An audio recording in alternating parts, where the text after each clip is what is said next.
Praise the lord. ప్రభు అయిన యేసుక్రీస్తు నామములో మీకు మా హోసన్నా మినిస్ట్రీస్ తరపున హృదయపూర్వకమైన వందనాలు తెలియపరుస్తున్నాను. ప్రభు మిమ్మల్ని ఆశీర్వదించి దీవించునుగాక. ఈ పూట పరిశుద్ధ గ్రంథంలో నుంచి మన దేవుని యొక్క అపురూపమైన గుణ లక్షణాలని కొన్నిటిని మనం తలపోసుకుందాము. యెషయా గ్రంథం 66వ అధ్యాయం 13వ వాక్యంలో మనం చదివినప్పుడు అందులో ఒకని తల్లి వానిని ఆదరించినట్లు నేను మిమ్మల్ని ఆదరించదను. చూడండి, మన ప్రభువు ఎవరు అనంటే ఆయన ఒక తల్లిలాగా మనల్ని ఆదరించువాడు అనేది ఈ వాక్యంలో మనం గమనిస్తూ ఉన్నాము.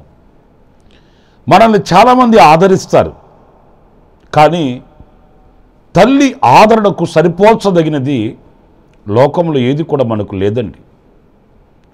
అంటే దేవుడు మనల్ని ఆదరించడా అనే ప్రశ్నకి ఈ మాట సమాధానం కాదు. ఎందుకంటే ఈ లోకంలో ఉన్న మనుషులలో తల్లి లాంటి ఆదరణ ఎక్కడ కూడా మనకు దొరకదు. ఎందుకంటే నవమాసాలు మోసి కని పెంచి పెద్ద చేసి ఎన్నో ఆశలు గుండెల్లో దాచుకొని కడుపు కట్టుకొని నోరు కుట్టుకొని మనల్ని పెద్దవాళ్ళని చేసిన ఆ తల్లి యొక్క ప్రేమలో ఉన్న ఆదరణ గొప్పదిగా ఉంటుంది. ఆ తల్లి ఆదరణ ఎలాగైతే మనల్ని అన్ని విషయాలలో ధైర్యాన్ని స్థైర్యాన్ని కలిగిస్తుందో అలాగే ఆయన కూడా మనల్ని ఒక తల్లి కథ ఆదరించినట్లు ఆయన మనల్ని ఆదరిస్తాడట. ప్రియ సహోదరులారా, ఒక తల్లిలాగా దేవుడు మనల్ని ఆదరించినప్పుడు ఒక శాశ్వతమైనటువంటి పరిష్కారం మనకు కలుగుతుంది. ఒకవేళ కొన్ని పరిస్థితుల మధ్యలో మన శక్తి చాలక, మన ధైర్యం చాలక, మన సామర్థ్యత సరిపోక, మన చదువు సరిపోక, మన రాబడి సరిపోక, ఇలాంటి అనేక విషయాలలో కొదువలతో కుమిలిపోతున్న అనుభవాలు ఆయా సందర్భాలలో మనకు తటస్థించవచ్చు. కానీ ఏ స్థితిలోనైనా ఏ పరిస్థితులలోనైనా మనల్ని ఆదరించగలిగిన శక్తి గల దేవుడు ఆయన ఒక తల్లిలా మనల్ని ఆదరించినప్పుడు ఏ విషయంలో మనం కుంటుపడి ఉన్నామో, ఏ విషయంలో కన్నీళ్లు కారుస్తున్నామో అందులో మనకు ఊరట కలుగుతుంది, ఆదరణ కలుగుతుంది, పరిష్కారం కలుగుతుంది. ఒక తల్లి కదా కౌగిలిలో చేర్చుకొని ఆ తల్లి కౌగిలిలో బిడ్డను ఆదరించినట్లుగా ఆయన మనల్ని ఆదరిస్తానని ప్రభు చెప్తున్నాడు. ఈ రోజున ఎలాంటి ఆదరణ లేకుండా, ఎలాంటి ప్రేమ అనురాగాలకు దూరంగా ఉన్న ఈ వాక్యాన్ని బట్టి మనం ధైర్యం తెచ్చుకోవాలి. అదేంటంటే ఎవరు మనకున్నా లేకపోయినా దేవుడు నాకున్నాడు, ఆయన ఆదరణ నాకు ఉంది, ఆయన ఆదరణ నన్ను విడిచిపోదు అని ఆయన ఆదరణ చేత మనము మరి ఆదరింపబడాలి, ధైర్యాన్ని పొందాలి. మన ఆధ్యాత్మికమైన జీవితంలో విశ్వాసపు పోరాటంలో మనం సంతోషంగా ముందుకు వెళ్ళగలగాలి. మరొక మాట కూడా మన పరిశుద్ధ గ్రంథంలో మనం చదివితే కీర్తనల గ్రంథం 103వ కీర్తన 13వ చరణంలో ఏం రాస్తుందంటే, తండ్రి తన కుమారుల ఎడల జాలిపడినట్లు యెహోవా తన యందు భయభక్తులు గలవారి ఎడల జాలిపడును. ఇక్కడ ఒక తండ్రిలా ఆయన జాలిపడుతాడట. ఇక్కడ ఒక తండ్రి స్థానమందు ఆయన మనకు కనిపిస్తున్నాడు. ప్రియ సహోదరులారా, చూడండి, తండ్రి ఎందుకు జాలి పడతాడు అని వ్రాశాడు అనంటే కోపించేది కూడా తండ్రి గనుక. ఏదైనా విషయాలలో మనం తడబడుతున్నప్పుడు, తప్పటడుగు వేస్తున్నప్పుడు, తప్పిపోతున్నప్పుడు ఎక్కువగా తండ్రి గద్దిస్తాడు, దండిస్తాడు, సరిచేస్తాడు. కానీ ఇంకొక మాట, ఎలా కోపిస్తాడో, ఎలా గద్దిస్తాడో, ఎలా ఆయన సరిచేస్తాడో అలాగే జాలి కూడా చూపిస్తాడు. ఏ తండ్రి కూడా సత్యంత వరకు బిడ్డను కొట్టడండి. ఏ తండ్రి కూడా మరణమగు రీతిగా శిక్షించడండి. సరిచేయడానికి కోపిస్తాడు. ఎంత కోపించాడో అంతే మరలా వాత్సల్యమును చూపిస్తాడు. ప్రియ సహోదరులారా, ఆ తండ్రి ఎవరు అనంటే మన బాగుకోరే తండ్రి, మనల్ని భుజముల మీదకి ఎత్తుకునే తండ్రి, మన మీద ఎంతో ఉన్నతమైన ఆశయాలు కలిగి ఉన్నతమైన స్థితికి మనల్ని తీసుకుని రావాలని శ్రమించే తండ్రి, కష్టించే తండ్రి, చెమట కార్చే తండ్రి, మనల్ని ఉన్నతంగా ఆలోచించే తండ్రి. ఆ తండ్రి మన ఎడల జాలి పడుతాడు. ఒకవేళ తెలుసో తెలియకో మనం తప్పటడుగు వేసినప్పుడు అందులో మనల్ని సరిచేసి మనకు ఒక ఉన్నతమైన స్థానాన్ని చూపిస్తాడు. కొన్ని సందర్భాల్లో మనం ఏమనుకుంటామంటే, నన్ను శిక్షిస్తున్నాడు, నన్ను అన్ని విధాలుగా హరిస్తున్నాడు, నా తండ్రికి నా మీద ప్రేమ లేదు, ఇలాంటి దురుద్దేశాలు మనకు కలుగుతుంటాయి. చాలా పొరపాటండి. ఎందుకంటే దేవుని వాక్యంలో మనం చదువుతాము, శిక్షించని కుమారుడు తప్పిపోతాడు, చెడిపోతాడు, దేవునికి దూరమైపోతాడు, తండ్రికి దూరమైపోతాడు. తండ్రి ఏం చేస్తాడు? శిక్షయను మేత పెట్టి లేక శిక్షయను అనుభవం ద్వారా మనల్ని ఆయన ఆశయాలు నెరవేర్చేవారుగా మనల్ని ఆయుత్తపరుస్తాడు. అంతేగాని ఎన్నడూ ఆయన దూరం చేసుకునేవాడు కాదు, ఎన్నడూ ఆయన వికటించేవాడు కాదు. ఆయన జాలిపడే తండ్రి వంటివాడు, జాలిపడే తండ్రి స్థానం అందున్నాడు. ఆయన తన జాలిని, తన వాత్సల్యమును ఆయన మనకు కనపరుస్తాడు. లేఖనాలలో ఎఫ్రాయిమును గురించి మనం చాలాసార్లు చదువుతుంటామండి. ఎఫ్రాయిముకు ఆయన నడక నేర్పాడు, బ్రతుకు నేర్పాడు, జీవితాన్ని నేర్పించాడు. కానీ ఎఫ్రాయిము తప్పిపోయాడు. కానీ ఒక మాట చెప్పనా, శిక్షించి నయాన భయాన అతనికి భయము చూపించి మరలా అతని మీద కరుణించి అతన్ని హక్కున చేర్చుకున్న చరిత్ర లేఖన భాగాల్లో మనం చదువుతామండి. అంటే ఆయన ఒక కరుణించే ఒక తండ్రిగా ఆయన మనకు ఎదుట ప్రత్యక్షమవుతాడు. మనల్ని ఎన్నటికీ చేయి విడవక మనల్ని నడక నేర్పించి ఆయనతో కూడా మనల్ని నడిపించుకుంటాడు. ఆయన హృదయంలో ఉన్న ఆశను మన ఎడల నెరవేర్చుకునే తండ్రి మన పరలోకపు తండ్రి. ఇంకొక విషయం కూడా నేను మీకు జ్ఞాపకం చేస్తాను. అదేంటంటే యోహాను సువార్త 15వ అధ్యాయం 13-14 వాక్యాలను నేను చదువుతున్నానండి.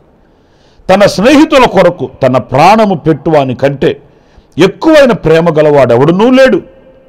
నేను మీకు ఆజ్ఞాపించు వాటిని చేసిన ఎడల మీరు నా స్నేహితులై ఉందురు. ఇక్కడ ఒక స్నేహితుని స్థానమందు ఆయన నిలిచి ఉన్నాడండి. తన స్నేహితుని కొరకు ప్రాణం పెట్టిన వాని కంటే గొప్పవాడు ఇంకొకడు లేడు. నిజమే, స్నేహబంధము అనేది ఎంత చొరవ తీసుకుంటుంది అనేది నేను చెప్పాల్సిన అవసరం లేదు. కొన్ని విషయాలు తల్లిదండ్రులకైనా చెప్పడానికి సందేహిస్తామేమో, కానీ స్నేహితులైన వారికి చెప్పడానికి సందేహించం. ఎందుకంటే ప్రాణాధికంగా ప్రేమించిన ఆ ప్రాణ స్నేహితులతో మనం అంతగా కలిసిపోతాము. ఏది కూడా మనం దాచుకోము, అరమర లేకుండా మాట్లాడుతాము. అందుచేత ఆయన మనకు ఒక మంచి స్నేహితుని వల్లే. నా ప్రియులారా చూడండి, నేను దేవుణ్ణి, నా చేత చేయబడిన నరులు మీరు అక్కడే, నేను ఇక్కడే అనేది కాదు ఆయన సంకల్పం. మనతో మమేకమైపోవడం, మనతో కలిసిపోవడం, మనతో ఏకమైపోవడం, ఆయన మన భుజముల మీద చెయ్యి వేసి మనల్ని ధైర్యపరుస్తూ నడిపించడం అనేది ఒక స్నేహపూరితమైన అనుభవం అండి. నా ప్రియ సహోదరులారా, ఆయన మనకు మంచి స్నేహితుడు. ఆయన హృదయంలో ఉన్నవన్నీ మనతో చెప్తాడు, మన హృదయంలో ఉన్నవన్నీ ఆయనతో చెప్పుకోవచ్చు. అబ్రహాముతో దేవుడు స్నేహం చేశాడట, మోషేతో దేవుడు స్నేహం చేశాడట. మన పితరుల చరిత్రలు చూడండి, ఆయన హృదయంలో ఉన్న సంకల్పం అంతా కూడా వారికి తెలియచెప్పాడు. వాళ్ళు చెప్పిన ఆలోచనలన్నీ ఆయన అంగీకరించాడు. అంటే ఆయనకు ఆలోచన లేకపోవడం, వీళ్ళు ఆలోచన ఇవ్వడం అని కాదు, కానీ వాళ్ళ యొక్క అభిప్రాయాన్ని ఆయన అంగీకరించాడు. నా స్నేహితుడైన అబ్రహాముకి తెలియపరచకుండా నేను దాచేదనా అంటే ఏ సంగతి కూడా అబ్రహాముకి దేవుడు దాచినవాడు కాదు, ఆయన సంకల్పం తెలియపరచకుండా ఉన్నవాడు కాదు. ఈరోజు మనం కూడా నా ప్రియమైన సహోదరులారా, ఒక స్నేహితునితో మాట్లాడినట్లుగా మోషే మాట్లాడాడు కదా దేవునితో, మనం కూడా అలాంటి స్నేహభావంతో, స్నేహ సంబంధంతో మనం దేవునితో నడవాలి, ఎదగాలి. ఆయనతో మనం ఆ సహవాస సంబంధం కలిగి ఉండాలని వాక్యం చెప్తుంది. ఇంకొక మాట కూడా నేను మీకు జ్ఞాపకం చేయాలి. అదేంటంటే, నేను గొర్రెలకు మంచి కాపరిని అన్నాడు. ఇక్కడ ఒక కాపరి స్థానమందు ఆయన నిలిచి ఉన్న సంగతి మనం గుర్తించాలి. మంచి కాపరి, ప్రాణం పెట్టే కాపరి, తమ గొర్రెల్ని కాపాడుకునే కాపరి, అంటే తన స్వాస్థ్యమును కాపాడుకునే కాపరి. ఈ లోకంలో మనల్ని కాపాడుకునే వాళ్ళు ఎవరున్నారు? కాపాడే శక్తి ఎవరికుంది? అదృశ్య దేవునిగా, ఆత్మస్వరూపిగా ఆయన మనల్ని ఆవరించి ఉండి ఏ కీడు, ఏ శాపం మనల్ని అంటకుండా ఆయనే మనల్ని భద్రపరుస్తున్నాడు, నడిపిస్తున్నాడు, కాపాడుతున్నాడు. ఒక తల్లి స్థానంలో, ఓ తండ్రి స్థానంలో, ఒక స్నేహితుని స్థానంలో, ఒక కాపరి స్థానంలో ఆయన నిలిచి మనకు ప్రత్యక్షమవుతున్నాడు. గనుక నా ప్రియ సహోదరులారా, ఆ దేవుని స్తుతించి మహిమపరచాలి. తండ్రిలా జాలిపడేవాడు, తల్లిలా ఆదరించేవాడు, స్నేహితునిలా సహవాసం చేసేవాడు, కాపరిలా నడిపించే దేవుడు. ఆయనకి కృతజ్ఞత స్తుతి చెల్లిద్దాం. ఆయననుగా గుర్తించి ఆయనను మహిమపరుద్దాం. ఆయన దీవెనలను అందుకుందాం. దేవుడు అలాంటి కృప మనందరికీ అనుగ్రహించునుగాక. ఆమేన్. ప్రార్థన. జీవాధిపతి అయిన ప్రభువా, మీకు వందనాలు. మీరు మాకు ఎలా ప్రత్యక్షమయ్యారో గుర్తించే లేఖనాలని మీరు మాకు ఎదుటి పెట్టారు. అందుకు మీకు వందనాలు చెల్లిస్తున్నాను. అవునయ్యా, ఒక తల్లిలాగా మమ్మల్ని ఆదరించకపోతే ఈరోజు మేము ఈ స్థితిలో ఉండేవాళ్ళం కాదు. మేము ఆదరణ పొందుకునే వాళ్ళము కాదు. ధైర్యంగా ముందడుగు వేసేవారమీ కాదు. ఒక తల్లిలా ఆలించి, లాలించి, పాలించి, ఎత్తుకొని, హత్తుకొని, ముద్దాడి, కౌగిలిలో ఆదరించి ఒక తల్లిలాగా ఇంతవరకు మీరు మమ్మల్ని ఆదరించారు. అందుకు శిరస్సు వంచి నమస్కరిస్తున్నాను. ఒక తండ్రి కథ సరిచేసినట్లు నాయనా, మీ వాత్సల్యము చేత, మీ కనికరము చేత, నీ కటాక్షము చేత ఇంతవరకు మీరు నడిపిస్తూ వస్తున్నారు. అందుకు నీకు స్తోత్రాలు. ఒక స్నేహితునిలా చెలిమి కలిగి స్నేహపూరితమైనటువంటి అనుభవాలలో మమ్మల్ని సంతోషింపచేస్తున్నారు. అందుకు మీకు స్తోత్రాలు చెల్లిస్తున్నాను. ఒక కాపరివిగా మీరు ప్రత్యక్షమై ఏ కీడు మా దరికి రానివ్వకుండా, ఏ దిగులు మమ్మల్ని ఆవరించకుండా, ఏ క్షామం మమ్మల్ని ముట్టకుండా మీ కంచి వేసి కాపాడుతున్నారు. అందుకు మీకు స్తుతి చెల్లిస్తున్నాను. జీవితాంతం మీకు రుణపడిన వారమై కృతజ్ఞులమై బ్రతకడానికి సహాయం చేయమని మమ్మల్ని ఒక్కొక్కరిని మీ చేతులు సమర్పించుకుంటూ, ఈ మాటలు విని ఈ ప్రార్థనలో ఏకీభవించిన ఒక్కొక్కరిని నాయన నూతనమైన మార్గాలలో మీరు నడిపించి వారి హృదయ అభిలాషలు తీర్చి వెన్నుతట్టి నడిపించమని యేసు నామములో ప్రార్థించి వేడుకొనుచున్నాను తండ్రి. ఆమేన్. ఆమేన్. ప్రభు మిమ్మల్ని దీవించి ఆశీర్వదించునుగాక. ఈ దినమంతా విశేషమైన కృప నా దేవుడు సమృద్ధిగా మీకు అనుగ్రహించుగాక. ఆమేన్.